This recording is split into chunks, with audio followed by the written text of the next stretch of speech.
Cord cutting ceremonies or rituals are done by someone who wants to separate from another who's been causing them pain or harm or trauma, or someone possibly who's left and hasn't come back and isn't coming back. So therefore they want to cut energetic cords. Cord cutting ceremonies are done a lot of different ways, and you'll find many different ones across YouTube in particular. You can check mine out right here. I have a cord cutting meditation you can use. But this video is meant to answer a lot of the questions that I have received in the comments of my meditation and that I've gotten from people that I've helped do cord cutting ceremonies. So welcome to my channel. My name is Shannon. Thank you so much for watching. I want to explain everything I can about cord cutting ceremonies in this video. So I want to start out with who is appropriate to do this with. Who can you cut cords with? So you can cut cords with family members, with friends, with lovers, with literally anyone, bosses, coworkers, anyone you feel somehow energetically connected to or specifically bound to, where for whatever reason you seem to be either coming back to them or there's a conflict that just keeps resurfacing, or like I was saying, let's say it's someone who's left your life, but you can't stop thinking about them. You just live in the past and you wonder what would have happened if they'd stayed, or whatever it is, or perhaps you're glad they're gone and you just want to cut that cord and release that memory. It doesn't matter. It's literally for any relationship that you've had that you want to release. So when it comes to the types of cord cutting ceremonies you can do, a lot of people will do the candle ceremony. I also have a candle cord cutting ceremony here that you can do. And that is just one way that you can start to cut energetic cords. Personally, I like to do a physical cord cutting and a metaphysical cord cutting. So that's why I have the ritual doing the actual candles, and then I have one that's just a meditation, because it seems like there's many layers to people's relationships. There are many lifetimes, many timelines that we have to cut. So it's helpful, I think, to do some type of physical cord cutting and also a meditation, spiritual cord cutting as well. There's so many on the internet that you can use. Really anything that resonates with you is what you're looking for. You can use anything. The intent is what matters. And if you tell the universe this is what you're trying to do and you set it up the ritual is just meant to help focus the energy and to tell the universe, this is what I'm trying to do here. And because many people will use a certain cord cutting, it's almost like there becomes a resonance in the universe. And the more people that use it, the stronger it gets. So I do suggest that you use a cord cutting ceremony that people are using and doing. So once you've found your ceremony, what you're going to use, some common occurrences that you'll find within the ceremonies themselves. What if it doesn't go exactly as planned? So for example, if you have the candle ceremony set up and you burn the cord between them and the candles are burning or whatever, let's say it just doesn't burn all the way through, or just something unusual happens. This likely means that there's just deeper, thicker energy binds between the two of you, and you probably need to start over. Toward the end of the video, I'll talk about some things that you can do to cleanse the energy between you before you go through another cord cutting ceremony. But just know if something unusual happens, it doesn't burn right, or even if you're doing a meditation, what if what the person is speaking is not what's happening in your mind's eye? Something different happens. Perhaps the facilitator of the meditation tells you you're supposed to be seeing one thing, but that's not what you're seeing. Again, I say there's probably something more here to notice. I would take note of anything different or unusual you see during the meditation and just energetically link it back to what has happened between you, what is going on between you. Likely, again, it's just an indication that there's more energetic ties that need to be cut. Perhaps you've done the cord cutting ceremony too soon. Maybe there's still lessons to be learned. Perhaps it's that that person is really attached to you, and maybe they're at home looking at a picture of you and thinking about you, and almost binding you with their energy. So that could be something that you're up against. So again, at the end of the video, I'll talk about a few different things you can do in those situations. Somebody gave the example in my comments of their candle holders breaking. This is a good sign, actually. It doesn't seem like it is, but it is. That just says there's powerful energies that existed, maybe from past lifetimes, that you are breaking here.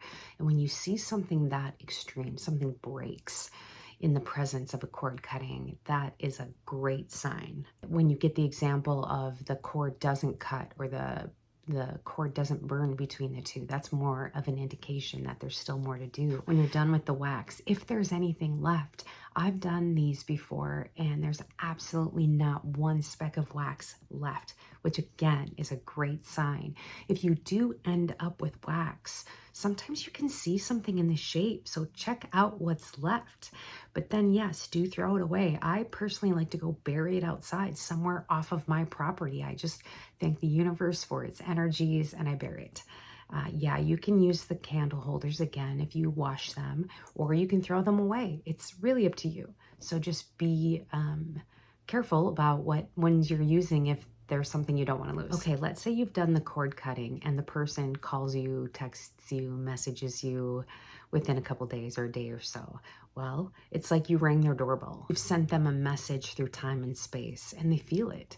And sometimes when you're trying to cut cords, you'll have the person reach out. That's actually not that unusual because they are trying to reestablish. They feel the separation, even if it's only energetically, subconsciously. And your response should be no response.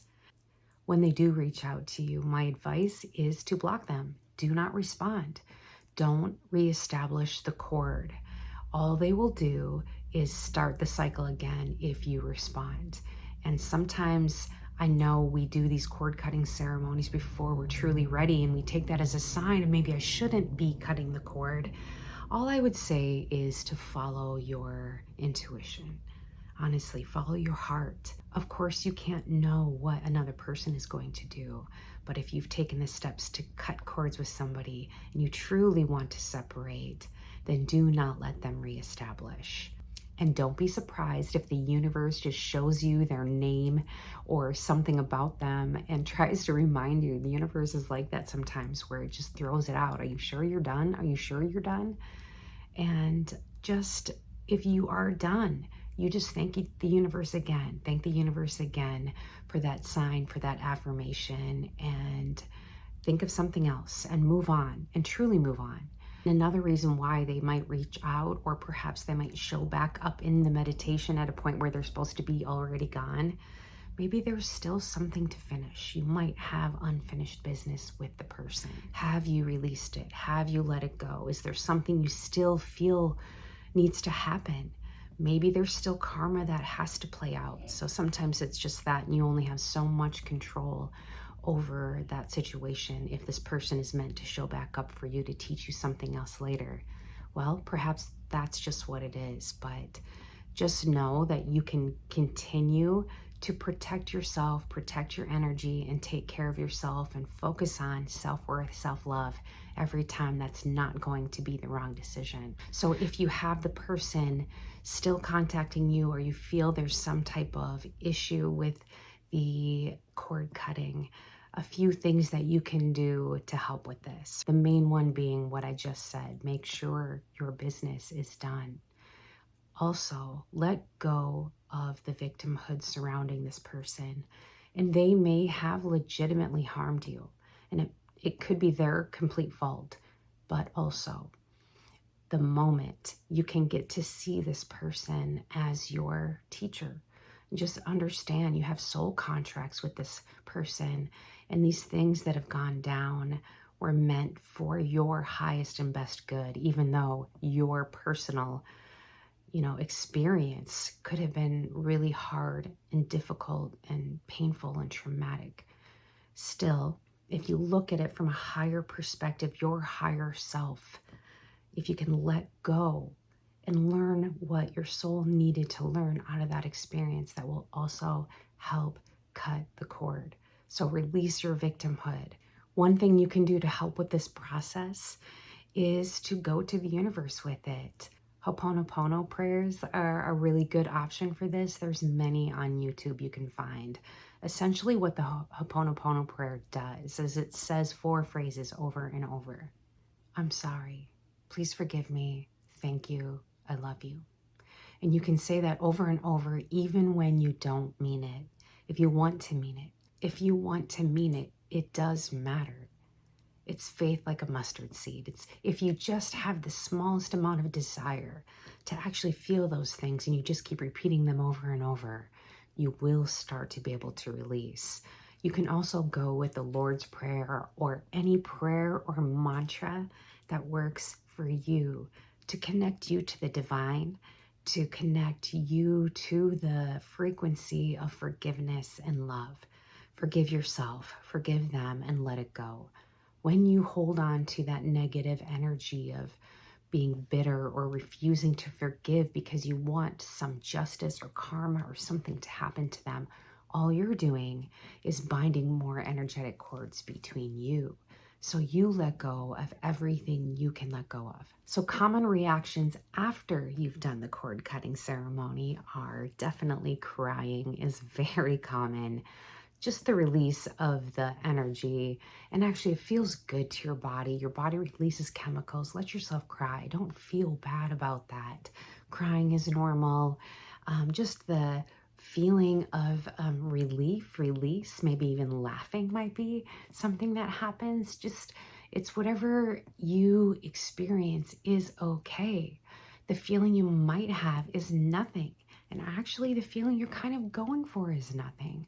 You're trying to release feelings. So if you do it one time and you have a lot of feelings and a lot of crying and you do the steps I was talking about, you do prayers, you do forgiveness, you do some self-work, you do some shadow work on yourself, you go back and you do it again and you really don't feel anything, well, apathy is kind of the purpose of it. You want to be able to release all the emotions. So perhaps then you can tell yourself that it is done. And you can finally move on and let go if you're not feeling a lot of emotions around it. So just trust yourself, trust your intuition. You can do cord cutting ceremonies multiple times.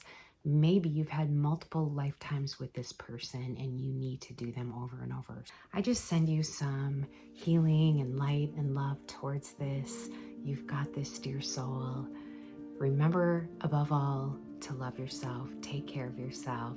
Check out my other videos. I've got meditations and affirmations and tarot readings to help you out with this. Please share this video if you feel like somebody could use it. And I thank you for your likes and subscribes. So thanks so much for listening. I'll see you next time.